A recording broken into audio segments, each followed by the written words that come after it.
नमस्कार मंडळी, काय मग कशा सर्व मजेत ना.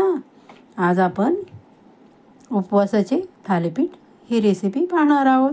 खूप साधी आणि चवीला एकदम भन्नाट अशी रेसिपी आहे. आपण अजूनही माझ्या चॅनलला सबस्क्राईब केलं नसेल तर प्लीज माझ्या चॅनलला सबस्क्राईब करा, लाईक करा आणि शेअर करा, जेणेकरून मला मोटिवेशन मिळतं आणि पुढची रेसिपी करण्यासाठी प्रोत्साहन मिळते. आणि नुसतं सबस्क्राईब करून थांबायचं नाही बरं का. बेल आयकॉनला पण बटन दाबायचं आहे, म्हणजे तुम्हाला नवीन रेसिपीचं नोटिफिकेशन येईल. त्यासाठी आपण साहित्य घेतले. साबुदाणा रात्रीच भिजवून घेतला होता. मिक्सरला थोडंसं फिरवून घेणार आहोत. त्यामध्ये मिरची टाकून आणि मीठ टाकून फिरवून घेणार आहोत. त्यासाठी आपण चटणी करून घेतो आहे. एक काकडी किसून घेतली, त्यामध्ये दही टाकलं, थोडीशी साखर आणि थोडंसं मीठ टाकून हलवून घेणार आहोत. झाले की नाही एकदम मस्त चटणी तोंडी लावण्याला थालीपीठासाठी एकदम मस्त. बघा, चव तर एकदम भन्नाट लागते. बघा किती सुंदर झाले. त्यानंतर आपण मिक्सरला अशा प्रकारे बारीक करून घेतले आणि नंतर आपण उकडलेला बटाटा हाताने मॅश करून टाकणार आहोत.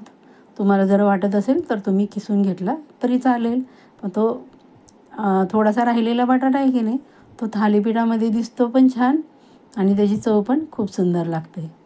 आपण असं सर्व साहित्य असं एकत्र करून घेणार आहोत, जेणेकरून सगळीकडं व्यवस्थित त्याला हिरवी मिरची आणि मिठाची चव लागेल.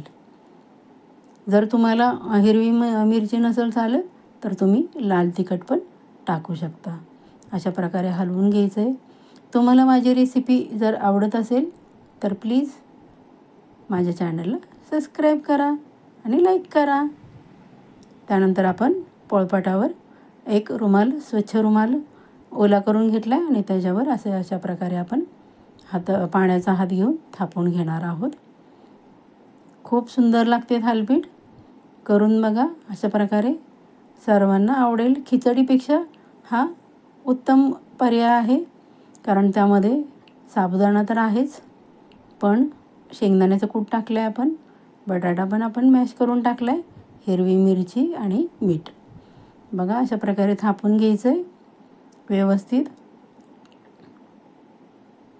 खूप सुंदर चव लागते आणि मध्ये त्याला आपण एक होल पाडून घेणार आहोत. तव्याला आपण तेल लावून घेतो आहे. तुम्हाला आवडत असेल तर तुम्ही तूप पण लावू शकता. आणि नंतर आपण ते तव्यावर टाकणार आहोत.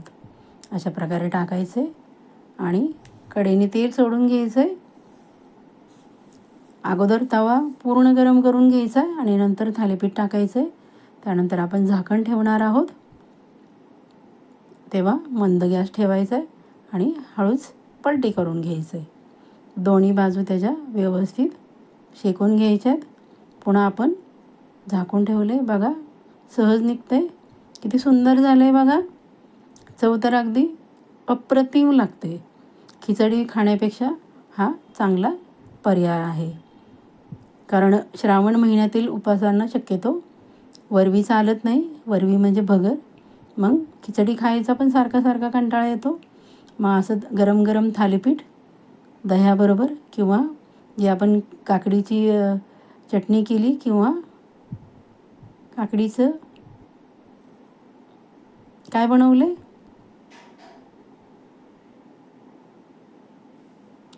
दह्याबरोबर आपण ती खाणार आहोत.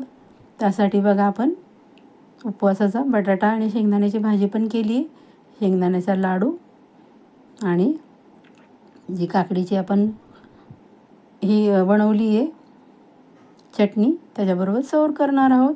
माझी रेसिपी शेवटपर्यंत पाहिल्याबद्दल धन्यवाद.